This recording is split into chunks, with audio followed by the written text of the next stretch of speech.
Hello दोस्तों, स्वागत है आपका इस वीडियो में। इस वीडियो में हम डिस्कस करने वाले हैं 7 जनवरी जेईई मेन 2020 में आया बहुत ही अच्छा क्वेश्चन। दोस्तों देखिए, क्वेश्चन अपने को क्या बोला है। 5 numbers are in AP arithmetic progression whose sum is 25 and product is 2520. If one of these 5 numbers is -1/2 then the greatest among them is। यानी कि दोस्तों क्वेश्चन में क्या बोला गया है कि 5 नंबर है और 5 नंबर दोस्तों कैसा है, कैसा प्रोग्रेशन में है, अरिथमेटिक प्रोग्रेशन में है। ठीक है, और पांचों टर्म को ऐड करके दोस्तों रिजल्ट कितना आ रहा है, 25 आ रहा है। और पांचों टर्म को मल्टीप्लाई करके रिजल्ट कितना आ रहा है, 2520 आ रहा है। और वो पांचों में से दोस्तों एक नंबर अपने को दे दिया है, वो किसके बराबर है, -1/2 के बराबर है। तो जो पांचों नंबर है उसमें सबसे बड़ा कौन सा नंबर है, ये अपने को बताना है। ठीक है दोस्तों, बहुत ही अच्छा क्वेश्चन है, सॉल्व करते हैं दोस्तों। तो दोस्तों यहाँ पर जब 5 टर्म्स का बात हो रहा है ना, तो हम 5 टर्म को क्या कंसिडर करेंगे। देखिए, let the terms of the AP be. पहला टर्म को दोस्तों लेते हैं a-2d, उसके बाद वाला टर्म को लेते हैं दोस्तों a-d, सेकेंड टर्म को, थर्ड टर्म को लेते हैं a, फोर्थ टर्म हो जाएगा a+d और फिफ्थ टर्म क्या हो जाएगा a+2d।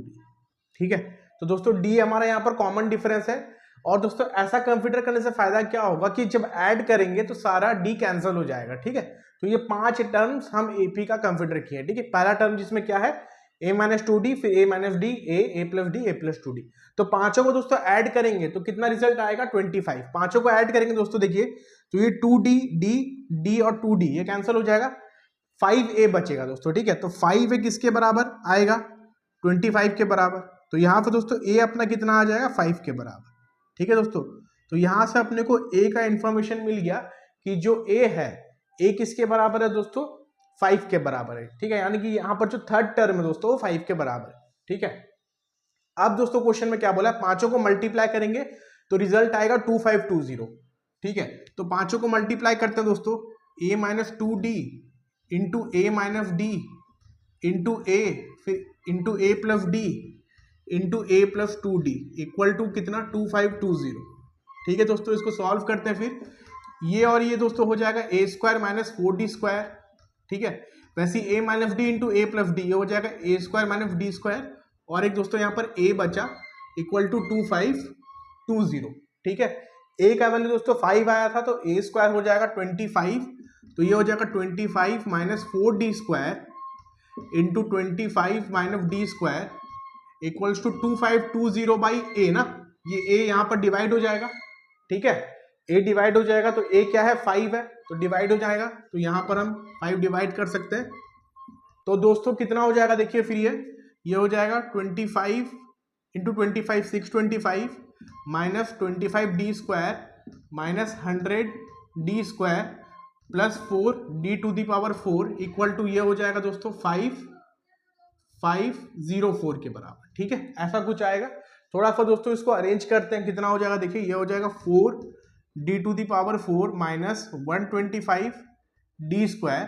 625 से 504 माइनस करेंगे दोस्तों, तो ये कितना आ जाएगा, ये आ जाएगा अपना प्लस 121 इक्वल टू 0। ठीक है दोस्तों, इस तरह से आएगा। फिर इसको दोस्तों फैक्टराइज कर सकते हैं, देखिए 121 और 4, 121 और 4 ना, तो ये फैक्टराइज हो जाएगा इजीली।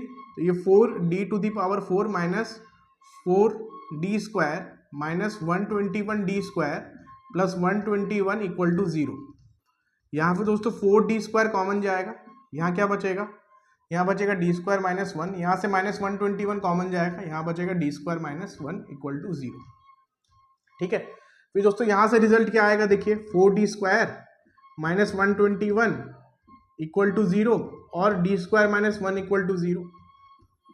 ठीक है, तो यहाँ पर दोस्तों d² कितना आ जाएगा, 121/4, और दोस्तों यहाँ से d² कितना आ जाएगा, 1 के बराबर। ठीक है, फिर इसको दोस्तों सॉल्व करेंगे तो यहाँ से d आया प्लस माइनस 11/2, और दोस्तों यहाँ से d आएगा प्लस माइनस 1। ठीक है दोस्तों, और दोस्तों यदि आप d प्लस माइनस 1 पुट करते हैं ना, और a तो अपने को दे रखा है, मान लीजिए दोस्तों d अगर 1 है, ठीक है, तो अगर d हम लोग 1 लेते हैं, +1 लेते हैं ना, d हम लोग +1 लेते हैं, तो हमारा AP देखिए दोस्तों क्या बनेगा, a - 2d a minus 2d, a क्या है दोस्तों 5 था, तो 5 माइनस 2 हो जाएगा 3, फिर 3 में दोस्तों क्या करेंगे 1 ऐड कर देंगे 4 5 6 7। यदि दोस्तों -1 लेते हैं ना, यदि -1 लेंगे तो पहला टर्म क्या आएगा दोस्तों, देखिए a minus 2d 5 minus of -2 यानी कि 7, ये आएगा दोस्तों 7, फिर 6 आएगा, ठीक है, फिर 5 फिर 4 फिर 3। अब दोस्तों ये दोनों आंसर पॉसिबल नहीं है, क्योंकि अपने को क्वेश्चन में दोस्तों क्या बोला गया था कि ये पांचों में से ना एक टर्म किसके बराबर है, एक टर्म -1/2 के बराबर है ना, -1/2 के बराबर है। अब देखिए यहाँ पर कहीं भी -1/2 नहीं आ रहा, तो ये वाला भी पॉसिबल नहीं होगा, ये भी पॉसिबल नहीं होगा, तो d प्लस -1 ये दोनों ही आंसर d के लिए पॉसिबल नहीं होगा। तो हमारे पास दोस्तों अब क्या आंसर बचता है, दो तो ये वाला बचता है ना, एक बार d 11/2 हम कंसिडर करेंगे, एक बार d हम -11/2 कंसिडर करेंगे। तो पहले दोस्तों हम d कंसिडर करते हैं 11/2, a दोस्तों हमारा क्या है 5 है, ठीक है। तो पहला टर्म दोस्तों क्या है यहाँ पर देखिए a माइनस 2d यानी कि 5 माइनस 2 इंटू 11/2 ना, 5 माइनस 22/2, ठीक है, फिर 5 माइनस 11/2, फिर 5 प्लस 11/2, फिर 5 प्लस 22/2 ऐसा दोस्तों, ठीक है। यह आ जाएगा 10 माइनस 22 यानी कि -12/2 -6 आ जाएगा, ठीक है।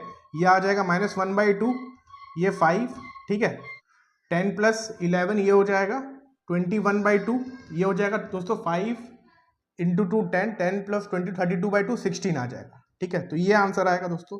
अब ये आंसर दोस्तों पॉसिबल है क्योंकि इसमें एक टर्म दोस्तों क्या है -1/2 है ना, ये एक पॉसिबल है क्योंकि इसमें -1/2 एक टर्म है। और एक दोस्तों देखिए d को आप क्या लेते हैं -11/2 लेते हैं ना, d को -11/2 अगर लेंगे और a दोस्तों हमारा 5 है ना, तो पहला टर्म a माइनस 2d आप पुट करके देख लीजिएगा दोस्तों 16 आएगा ना, ठीक है। फिर आएगा 21/2, ठीक है। फिर दोस्तों a यानी कि 5, फिर a प्लस d यानी कि 5 माइनस 11/2 दोस्तों ये आएगा -1/2, फिर आएगा -6, ठीक है दोस्तों, ऐसा आएगा। अब ये आंसर भी दोस्तों पॉसिबल है ना, क्योंकि इसमें एक टर्म देखिए क्या है -1/2 है। तो अब ये दोनों में दोस्तों देखिए सबसे बड़ा नंबर कौन सा दिख रहा है, सबसे बड़ा नंबर दोनों में 16 दिख रहा है, इसमें भी सबसे बड़ा नंबर 16 है, इसमें भी सबसे बड़ा नंबर 16 है। तो हमारा आंसर यहाँ पर कितना हो जाएगा 16 हो जाएगा, ठीक है दोस्तों। तो बहुत ही अच्छा क्वेश्चन था, बहुत ही आसान क्वेश्चन था। आई होप ये क्वेश्चन आप लोगों का क्लियर हो गया होगा। Thank you for watching the video, have a nice day ahead.